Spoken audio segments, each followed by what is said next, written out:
So I'm in the process of watching Claymore, which is an older anime, but we've been watching it every week on Patreon, and I got up to episode 8, and I'm being a completely 100% serious. It has one of the greatest and most unexpected deaths I've ever seen in all my years watching anime. And the way you know I'm being serious, it's been nearly 24 hours since I finished this episode, and I haven't been able to get it out of my mind. Whether or not you've watched Claymore, plan to watch it, whatever, I have timestamps in my video. You'll know when I get into proper spoilers. But I just want to say, like, the episode defies everything I've learned about anime. And that's very rare for me because often I'll get criticized for reading the manga, reading the light novel, because I'll make predictions that turn out to be true. But the thing about anything, whether it's video game storytelling, movie storytelling, anime storytelling, whatever, once you've seen enough, you generally know how people will write things. That's why, like, most of my autistic friends even see things before I see them, because, like, they're able to piece together similarities faster than even I can. I don't really think it's an insane talent to have, but, you know, I do it better than your average fan, so I get those criticisms. But the thing about something like Claymore is watching a backstory, which happens so early into a show, which is also just very unexpected for me, but to focus multiple episodes right away on your main character Claire's backstory and how she came to be, only for at multiple points you think, okay, there's a character that's so powerful that it doesn't matter how many people jump her, you're not going to kill her. To find a way to potentially eliminate that person, you might have to do an ass pull. You might have to do something very cheap, super unexpected. And yet, the moments where I was like, she has to die here, they didn't fucking do. And I can't remember the last time I truly was like, no matter how much I look at it, even after seeing it, the death just truly catches me off guard. Now, we're going to be getting into spoiler specifics now, so you have been warned. Teresa's death, I thought had to happen, but the moment where I thought it had to happen, it didn't happen. See, the thing about the Claymores is that you have to follow the order. If you betray the order, you're supposed to die. And she said, you know what? I'm going to live with this kid who needs a mother. I'm going to protect her. And no matter how much they try to attack, they can't do it. But there is a character in the new Claymore group that has the potential to surpass Teresa. So I'm thinking, okay, if they're all going to swarm her, that is a possibility. Swarming her with someone who can go past maybe even Teresa's potential. She's worried about her kid. You can kill her in this market. But she ends up winning. And she does make a mistake. She lets someone live that will bite her in the ass someday. If we would have struck her down here, she probably would have had a completely full life for many years to come. But there's something so unexpected and satisfying and disappointing and full of rage about letting her live and having her go into this monstrous form.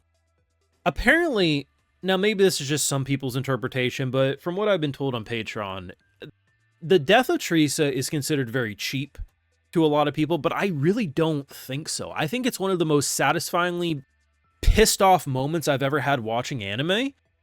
And just, I'm going to show you my reaction to this moment happening. And just, this is completely genuine. There was no, that was just all me. Because I truly didn't expect it. Clean cut.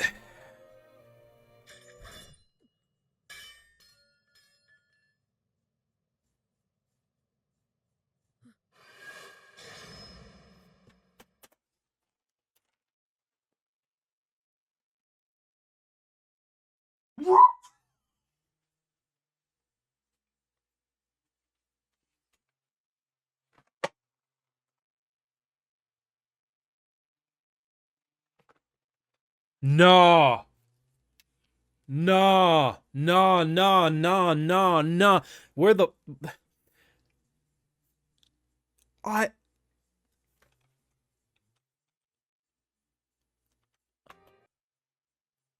I did see her go for it, but I thought it was her cutting her. The only reason she couldn't stop this is because she was already pushing her to her limit with speed.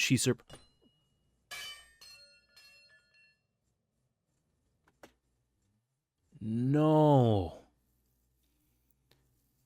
I was really starting to second guess myself. When we see it cut to this, when it happened, I really thought it was the monster's hands.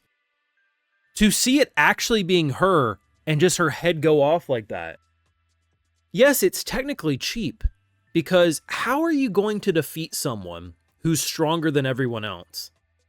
The only way to do it is to have her be emotionally weaker than she was when she was at her peak as being a Claymore. Having a character be willing to drop their guard because they're trying to show not only themselves that they can be better than what they used to be, but also I'm trying to live for this girl. I'm trying to treat her in a different way, right? It's so crazy watching this emotion, because out of all the moments in the past few episodes of Claymore that I've been watching, I'm like, this has to be the end. This has to be her end.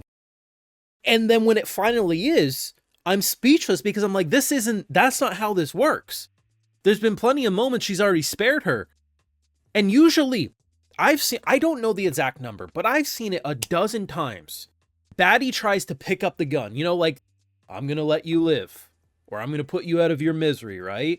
And they go to do it, they try to grab the gun, the sword, whatever, and then you have to shoot faster, and then they're basically like, well, you're a dumb bitch. Why would you do that? So when you see her arms, I don't think it's hers. I think it's the other girls. Like, Claymore is defying my expectations. I'm a third of the way through the show now. I have such respect for the formation that it's going for in terms of how it's using its formula in such an unorthodox way. I like the old school production style. I like the voice actors, the music. I love everything about this. And I love just the more I watch, the more I just am like, man, the creator must have been inspired by the Witcher books.